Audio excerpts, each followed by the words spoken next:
Last month, two of Europe's most powerful political leaders met for the first time, Benito Mussolini and Adolf Hitler.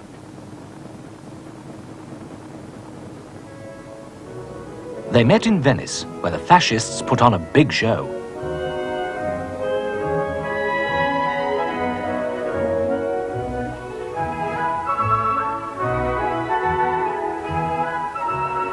Adolf Hitler is a rather new arrival on the world scene, although his dynamic leadership has already had effect well beyond the Germany he governs.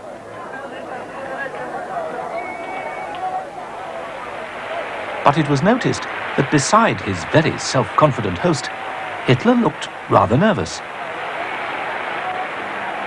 Although Italy has a king, it's Benito Mussolini who is Il Duce, the leader. He's no newcomer, but a powerful dictator who's written, "Fascism wants men to be active and to engage in activity with all their energy," and has stirred Italy into action. A dictator who seems already to have gone far towards carrying out his aim. I will make Italy great, respected, feared.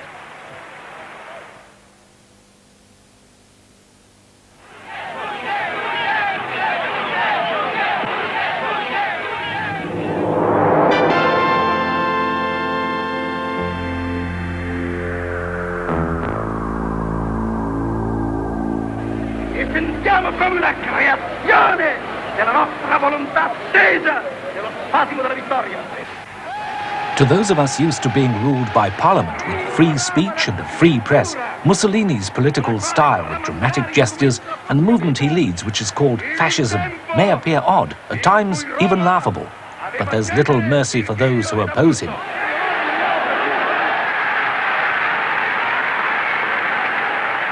Mussolini on a public platform certainly looks very different from other modern political leaders, such as Stanley Baldwin. I cherish the hope that the national government will carry into fruition those things to which we were pledged, to which we... Watch Ramsay MacDonald.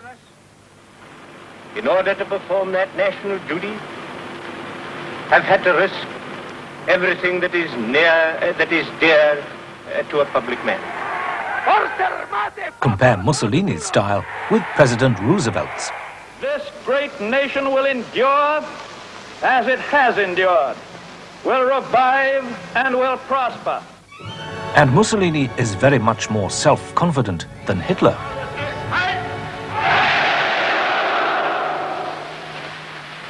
Die große Zeit ist jetzt angebrochen, auf die wir 14 Jahre lang gehofft hatten.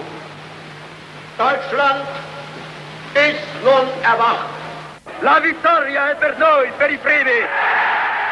The reaction Mussolini gets clearly shows the power of his way of making speeches and the great support given to him by 40 million Italians. And his followers look very different from the political parties and rallies we're used to.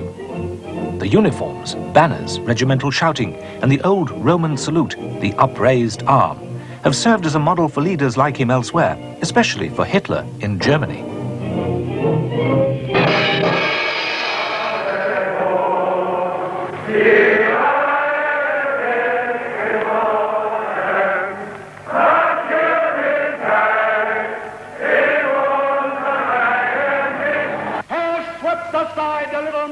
And in Britain, Oswald Mosley and his black shirts have copied Mussolini's political style and his violent methods. No action! Let who dare follow us in this hour!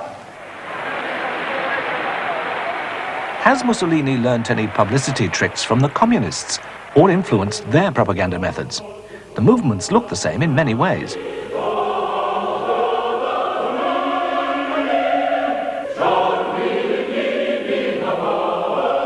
Like the Russians, who've used film with great effect to glorify their revolution, Mussolini also knows that film can be useful in politics. As American Movietone showed us in the late 20s, Premier Mussolini was the first foreign personage to make a talking picture. I am very glad to be able to express my friendly feelings towards the American nation. Friendship with which Italy looks at the millions of citizens who from Alaska to Florida, from the Pacific to the Atlantic, live in the United States, is today deeply rooted in our hearts. Mussolini seems to have such confidence in himself. How many other leaders might now copy him? Into how many countries will fascism spread? In the life of both nations. But of course, it's not just as a brilliant persuader or propagandist that Il Duce is known. Much more, it's for what he claims he's done for his country, which used to be thought of as something of a joke by other Europeans. Between 1919 and 1925, Mussolini promised many things to his people: political stability, law and order, prosperity, social reform, and empire. Italy wants peace and quiet, work and calm. I will give these things with love, if possible, and with force, if necessary. The workers, he said, know that fascism wants to put nothing more than order and discipline upon the nation, and to help give it strength to renew progress and prosperity. They've nothing to fear from the fascist government. Their just rights will be protected. Carpenetti's painting gives this official view. Well, how far has Mussolini kept his promises? Is the charge that little is happening in Italy except propaganda justified? Albertini, a liberal, not a fascist, has said Mussolini has given the government freshness, youth and vigour, and won favour at home and abroad. He has saved Italy from the socialist danger which has been poisoning our life for 20 years. This fear of socialism has made many at home and abroad turn a blind eye to Mussolini's harsh methods. But as Italy now has firm government and law and order, long-term planning is possible. It's prepared the way for Mussolini's most original idea, the corporate state. Anti-fascist cartoons show how the working classes are often being held down by a brutal fascist regime. Beatings and forcing people to drink castor oil have indeed happened. Cartoons also show Mussolini supported by big business and other powerful groups with money, wanting their own way. So how do these views fit with the official description of the aims of his new corporate state? The fascists claim that each person should work for everyone's benefit, not for selfish gain, and that neither socialism nor capitalism can produce this, so both must be held back. In 1925, Union power, which had caused so much trouble and damaged trade after the war, was checked by the Vidoni Palace Pact, which forbade strikes. Negotiations on wages, hours and conditions of work now must take place within corporations, which have developed since 1926. In each corporation, employers and employees are equally represented, with expert advisors and, as well, 3 fascists there to see that decisions are in the interests of the state. Soon there'll be 22 corporations, each responsible for one type of employment, for example, education. Local councils now elect regional councils, which elect a national council. Last year, Mussolini, as Minister of Corporations, announced that the National Council would replace the Parliament, so that laws would be made directly by those who work in the factories and fields rather than by politicians. Churchill is one of the many politicians who've praised these plans as a very promising development. And the idea seems to have influenced men as different as Mosley and Roosevelt. But the promise is for the future. Critics point to the present corruption of the fascist leadership. Well, what's the economy like? If we look at how our press and newsreel companies show us modern Italy, we might think Italy is still a country of peasants, orchards, vineyards, and wine festivals. But remember, modern industries have grown. Industries such as Fiat, Pirelli, and Montecatini chemicals. Oil refineries have been built. Production of artificial silk has gone up by 8 times in the textile industry. The production of iron and steel has almost doubled, each by the same amount, from 0.3 million tons in 1918 to 0.5 million tons in 1930. Railways have been modernised and now run on time. Some steam trains have been replaced, as 5,000 kilometres of line have been electrified. Indeed, electrical power has almost doubled.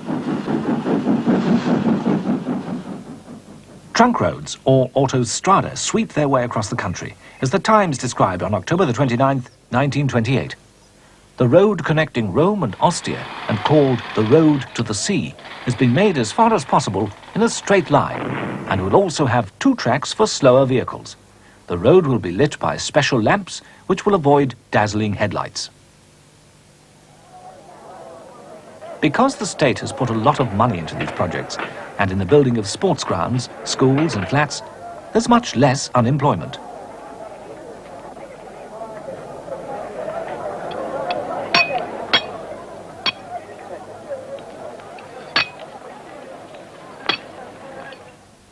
In agriculture, the battle for grain has nearly doubled wheat production, but prices are very high.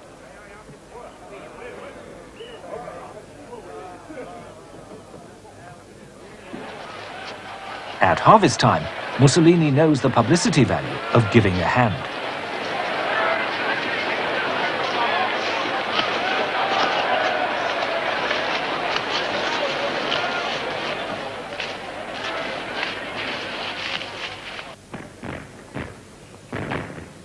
The draining of malaria-ridden swamps, such as the Pontine marshes near Rome and the Volturno Valley, will improve health, bring new land into use, and has already given work to thousands.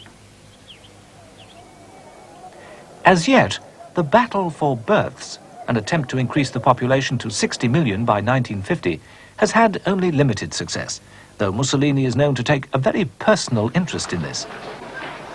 Simply having a job has meant life is better for thousands, but the best jobs seem to go to party members. More money has been spent on education. The illiteracy rate's been halved. But teachers must be fascists, and there's little freedom in education. Even the children's free time has been planned for them, as the Child's Guide to Fascism explains. From the age of 8 to 14, the boy, as a member of the Balila, is trained both physically and morally. On reaching 14, he passes into the avangardisti, while as a youth of 18, he can take his place with the fascist levy in the ranks of the National Fascist Party.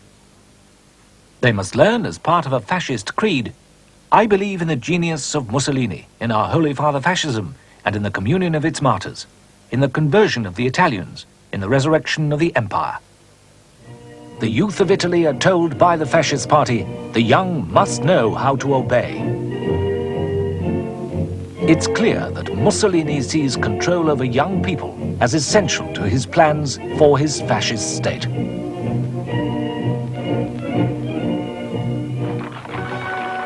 Mussolini has always been a sportsman, and he's encouraged Italians of all ages to take part in many kinds of leisure activities by doing them himself.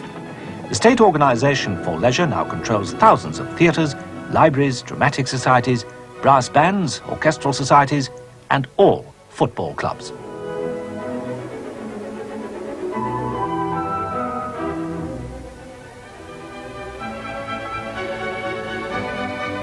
Mussolini claims the fascist view of life is a religious one. Religion and the family have always played a big part in fascist propaganda.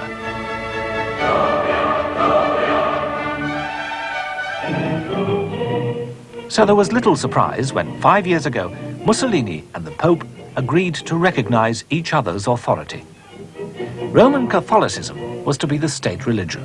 Religious marriages were to be recognized and religion taught in school. The King and Queen of Italy paid a state visit to the Pope to celebrate the event. The Pope gave up his claim to rule any area other than the Vatican City and gave his blessing to the Italian state. For many Italians, this is still the best thing the regime has managed to do. It seems to have made them feel that Mussolini has got rid of his socialist past and led them to overlook the disturbing facts of this fascist regime. Outside Italy, important public figures we think as good judges of men also seem blind to Mussolini's faults. In 1924, Austin Chamberlain described Mussolini as a wonderful man, working for the greatness of his country. In 1927, Winston Churchill said, "I could not but be charmed by the friendly and simple attitude of Signor Mussolini. It was easy to see that his sole thought is the lasting well-being of the Italian people, as he sees it." Churchill went on to say, "Italy has shown that there is a way to combat subversive forces. Italy has demonstrated that the great mass of the people, when it is well led, appreciates and is ready to defend the honor and stability of civil society. It provides the necessary antidote to the Russian virus."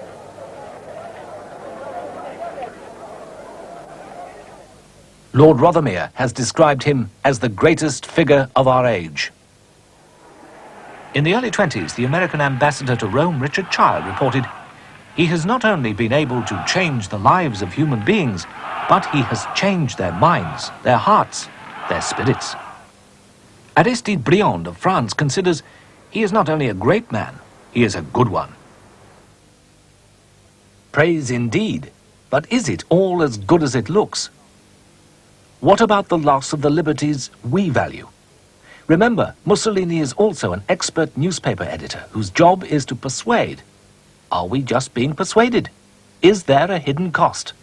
Is the price too high?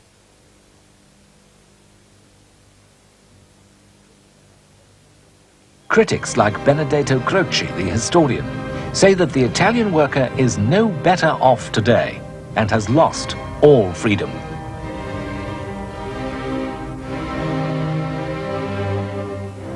Such critics say that the secret police, censorship, official violence by black shirts, even murder, are a normal part of the fascist state.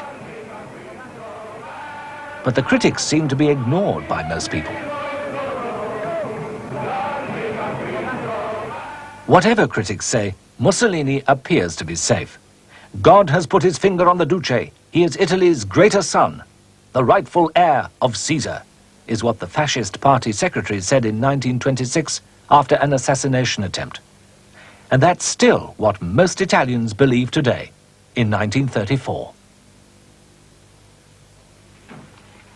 Some of his German visitors apparently found him more impressive than Hitler, and reliable sources report the German Vice-Chancellor von Papen as saying, "He handled people like a man used to having his orders obeyed. Hitler always had a slight air of uncertainty, as though feeling his way, whereas Mussolini was calm and dignified and appeared the complete master." It's also rumored that Mussolini didn't think much of his visitor, calling him a silly little clown and a talkative monk. Indeed, relations between the two dictators seem to have been uncertain throughout the year. In February, their interests clashed in Austria. This cartoon by Lowe shows Mussolini protecting Dollfuss, the Austrian chancellor, his ally and possible victim, against threats from Hitler. And now the shocking assassination of Dollfuss this week on the 25th of July has caused a lot of military activity on the Austro-Italian border. What this will lead to isn't clear yet, but Mussolini seems confident enough. Certainly he's shown his power and authority in Corfu, secured Fiume from Yugoslavia, established himself at Locarno as one of the leading statesmen of Europe, and Italy as a great power alongside Britain. He has restored Italian national pride. Such a dictator may feel he needn't fear the future. But can it continue? Is Italy strong enough to be a great power? Can Il Duce's ambitions in Africa be accepted by Britain and France? Can he continue to increase Italian influence in Austria and Hungary? Will Hitler be an ally or a competitor?